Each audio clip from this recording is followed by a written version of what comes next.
इदरान अपनी बेटी इरहा के कमरे में जाता है और प्यार से पूछता है कि वह कल से कमरे से बाहर क्यों नहीं निकली।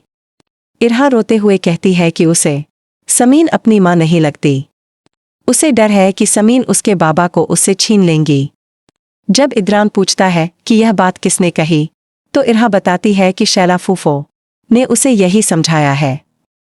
कमरे के बाहर खड़ी समीन यह सब सुन लेती है। इदरान अपनी बेटी को समझाता है कि समीन कभी उससे अलग नहीं करेंगी। उसके ऑफिस जाने के बाद समीन इरहा के पास आती है और प्यार से कहती है कि वे पहले भी दोस्त थे और आगे भी दोस्त ही रहेंगे। वह वादा करती है कि कभी उसके बाबा को उससे दूर नहीं करेगी। यह सुनकर इरहा का डर खत्म हो जाता है और वह समीन को गले लगा लेती है। उधर समीन की माँ और बहन नाश्ता लेकर ससुराल पहुंचती हैं, लेकिन शैला उनका अपमान कर देती है। वह ताने मारते हुए कहती है कि आखिर इतनी जल्दी शादी कराने की क्या जरूरत थी। समीन की माँ भी चुप नहीं रहती और जवाब देती है कि रिश्ता खुद इदरान और गयूर साहब ने मांगा था। उन्होंने किसी पर कोई दबाव नहीं डाला।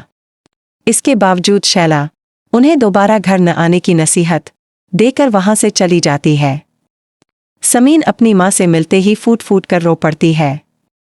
उसकी माँ उसे समझाती है कि अब यही उसका घर है और उसे अपने रिश्ते को पूरी ईमानदारी से निभाना होगा। उनके जाने के बाद भी समीन उदास रहती है। तभी इदरान उसके पास आता है और कहता है कि उसे इस घर में सबसे पहले इरहा का ख्याल रखना होगा। वहीं दूसरी तरफ शाजिर पहली बार जूली से मिलता है और उसे देखकर हैरान रह जाता है। जूली वैसी बिल्कुल नहीं होती जैसी उसने अपने मन में कल्पना की थी। अब शाजिर खुद अपनी ही उलझन में फंस चुका है।